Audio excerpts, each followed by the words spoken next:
오늘의 첫 번째 주제입니다. 레이트레이싱? 대체 그게 뭐죠? 네. 아마 작년 여름 이후로 레이트레이싱에 대해서는 한 번쯤 다 들어보셨을 거예요. 하지만 관련 내용을 정확하게 이해하고 계신 분은 별로 없을 겁니다. 아주 쉽게 설명해 보자면 레이트레이싱은 그냥 광선 추적이에요. 빛의 궤적을 이용해서 보다 사실감 있는 그래픽을 표현할 수 있게 만드는 그런 기술입니다. 자, 그럼 이 기능이 어떻게 등장하게 됐고 왜 이슈가 됐는지부터 짚어보도록 하겠습니다. 일단 엔비디아는 레이트레이싱 연산을 위해선 GTX 1080 Ti 연산 능력의 4배 수준의 GPU가 필요하다고 말한 적이 있어요. 네.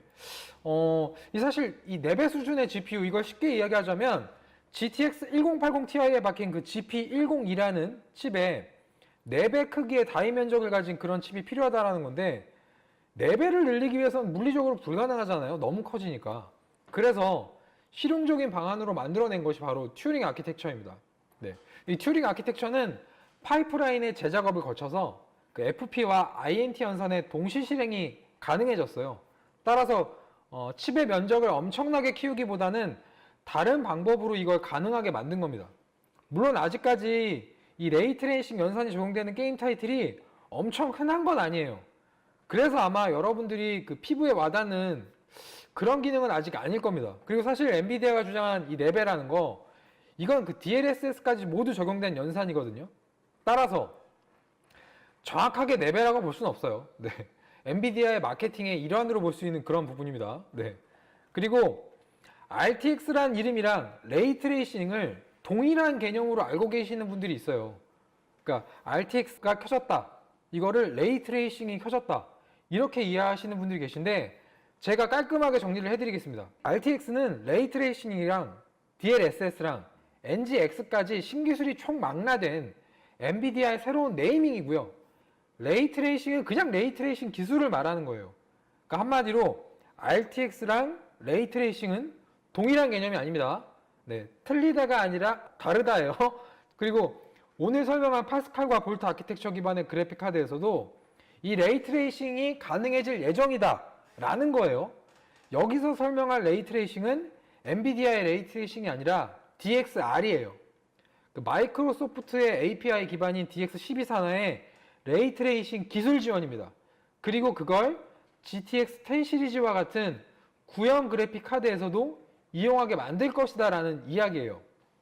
그럼 이제 기존 엔비디아의 레이트레이싱과 업데이트 된다는 DXR 기능 지원은 무엇이 다른가 라고 오늘의 헤드라인을 압축해 볼 수 있는데, 자, 엔비디아의 레이트레이싱 알고리즘은 그 과거에 그래픽 작업에 주로 쓰이던 FP 연산, 즉 단정밀도 부동소수점 연산이 아니라 INT 연산의 중점화가 되어 있어요.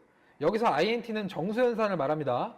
그런데 튜링 아키텍처는 FP랑 INT 연산의 동시 실행이 가능하고, 이거 좀 지루하게 들릴 수 있을 텐데 부동소수점과 정수 연산의 병렬 처리를 통해서 예를 들면 RTX 2080 Ti 같은 경우에는 초당 10기가 레이 연산이 가능해진 거예요.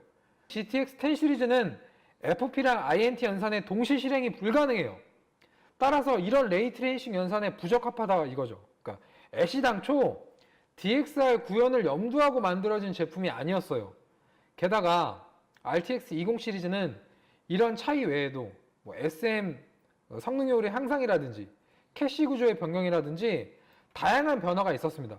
그래서 엔비디아가 기존의 GTX라는 익숙한 이름에서 RTX라는 새로운 이름으로 바꿨던 것 같아요. 뭐 실제로 정말 많은 변화가 있었으니까요.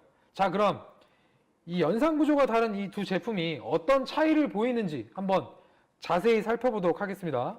자, 이 차트는 여러분들이 신중하게 보셔야 돼요. 이게 게임 성능을 대변하는 차트가 아니에요. 근데 여기에 프레임 적혀 있으니까 이 그래프가 마치 게임 성능으로 느껴질 수 있거든요. 이 아래 작게 나오지만 여기 타임 보이시죠? 네, 이거 프레임 타임이에요. 연산과 관련된 내용인데 일단 그래프가 하나, 둘, 세 개가 보이실 거예요. 맨 위에 그래프는 GTX 1080 Ti, 그러니까 구형 그래픽 카드고요. 밑에가 이 RTX 2080의 상황별 시나리오입니다. 네. 맨 위에 차트는 FP 32 연산 수행하고 있을 때 INT 32 연산의 동시 실행이 불가능한 GTX 1080 Ti의 모습이 확인되는 거고요. 중간 차트에서는 튜링 아키텍처에서 가능해진 두 연산의 동시 실행, 이게 가능해진 부분을 보여주는 그런 화면이에요. 마지막 차트 있죠. 이 마지막 차트는 RTX 2080에서 RT코어와 텐서코어를 모두 활용한 그런 모습을 보여주는 거고요. 이것만 보면은 와, RTX 2080 장난 아니다. 뭐 성능 차이 엄청나다. 이렇게 보일 수 있거든요. 뭐 물론 RTX 2080의 성능이 좋지 않다라는 건 절대 아니에요. 하지만 그리고 뭐 하이엔드 포지션의 그래픽 카드도 맞지만 이거는 객관적인 그래프라고 사실 볼 수는 없어요. 일단 GTX 1080 Ti가 아니라 GTX 1080의 성능 그래프도 있어야 어떤 비교가 가능하고요. 동일한 80 라인업의 비교니까. 그리고 DLSS 이거는 이 텐서코어 이거 레이트레이싱이 아니잖아요. 그러니까 텐서코어를 활용하는 성능의 영역인데 이거는 굳이 넣지 않았어도 되지 않았을까? 뭐 그런 생각은 됩니다. 자, 어쨌든 본론으로 들어가 볼게요. 스크롤 내릴게요. 이게 오늘 헤드라인의 주로 본론이죠. 엔비디아의 이거 제가 오타 냈네요. 엔비다이라고 썼네.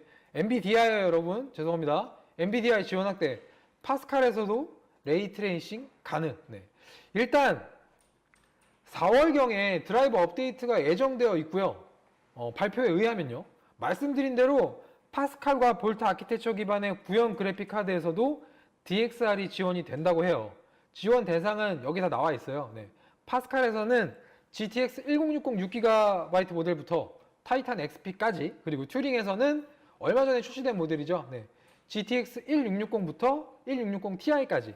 그리고 뭐 볼탄 아시겠지만 제품이 한 개예요. 타이탄 V.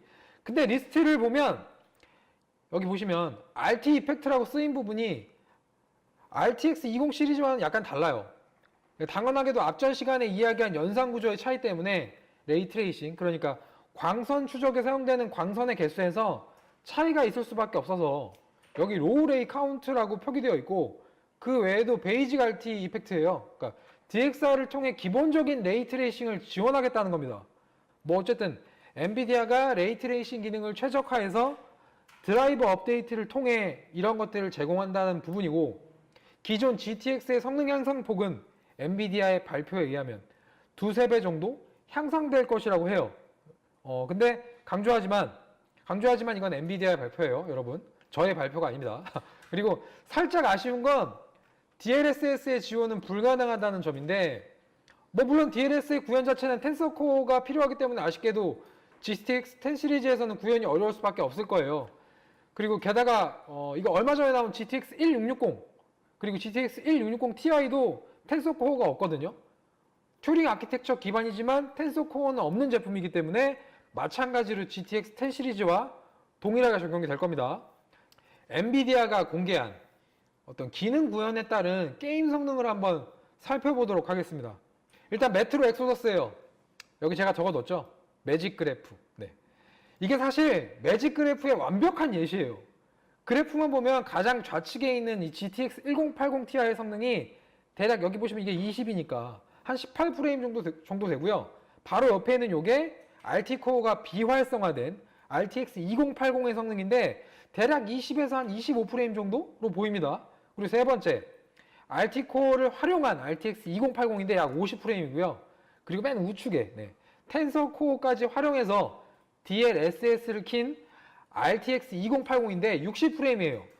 그런데 이거 자세히 보면 여기 잘 안 보이시겠지만 자세히 보면 해상도가 1440p라고 써 있거든요. 결국 이 맨 우측의 그래프 있죠. 이거는 동일한 환경이 아니에요.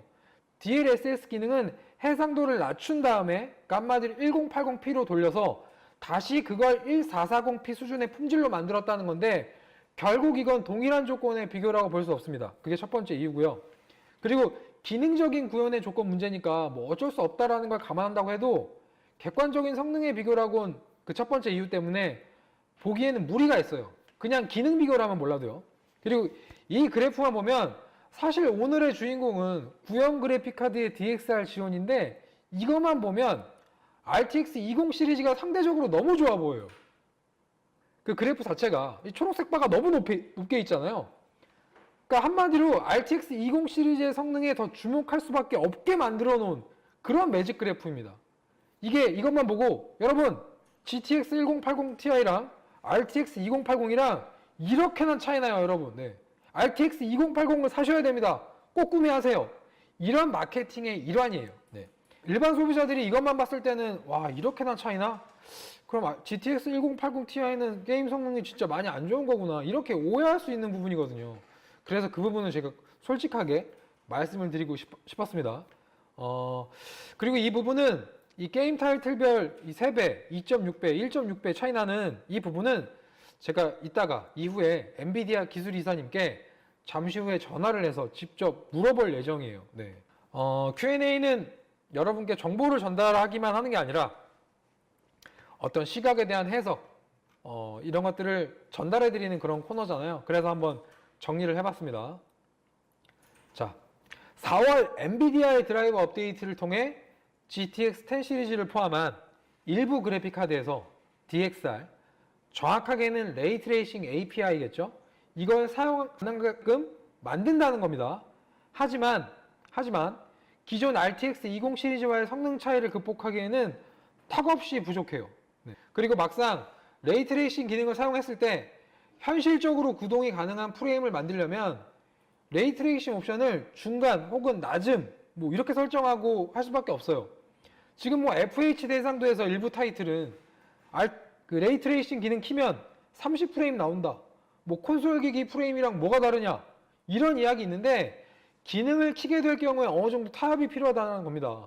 결국 가장 좋은 옵션을 선택할 수가 없는 상황이에요. 그리고 위에서 강조했지만 이 자료로만 보면 RTX 20 시리즈의 가치가 다소 과장되어 보일 수 있는데 제가 한 3번 얘기 드립니다. 매직 그래프예요. 너무 완벽한 매직 그래프여서 그 어떤 설명을 덧붙이기도 애매모호한 그런 부분입니다. 결국 이 그래프를 그대로 이해하는 것은 부적절해요. 이론적인 부분에서 이 기능을 켰을 때 그리고 이 타이틀에서 이런 수준의 차이가 있다라고 받아들이셔야 합니다. 절대 모든 게임, 모든 해상도, 모든 환경에서 이런 차이가 난다. 이렇게 이해하시면 안 돼요. 물론 뭐 장점을 또 얘기 드릴게요. 게임 생태계에서 레이트레이싱 기능의 확대가 이루어질 경우에는 구형 그래픽 카드에서도 이런 레이트레이싱 기능을 체험해 볼 수 있을 것이라는 어떤 기술적인 측면, 그 부분에서는 긍정적이에요. 아니 뭐 영상으로 레이트레이싱이 뭐 이런 기능이에요. 또는 뭐 구구절절하게 광선이 이렇게 발사돼서 이게 튕겨나가면 이게 빛이 이렇게 되고 이런 걸 설명해 드려도 여러분이 그냥 직접 눈으로 이 기능을 켜면 시각적인 부분에서 이런 향상이 있구나라는 걸 구형 그래픽 카드에서도 인지를 할 수 있으니까 그 부분에서는 긍정적이라고 보고 있어요. 결국 새로운 것이 시장에 자리 잡기 위해서는 과도기란 게 필요하거든요. 정말 뭐 재밌어서 출근도 하기 싫어지는 그런 게임 있죠. 막 몸이 막 두 개여서 그러니까 하나는 출근시키고 나는 게임했으면 좋겠다. 뭐 그런 생각이 들게 만드는 그런 개꿀잼 게임이 나오면, 그리고 그 게임이 레이트레이싱을 지원한다면 아마 여러분들의 입장이나 시각이 지금보다는 좀 긍정적으로 바뀌지 않을까, 뭐 그런 생각은 됩니다. 물론 그게 지금이 아닐 뿐이죠. 네. 제 해석은 여기까지입니다.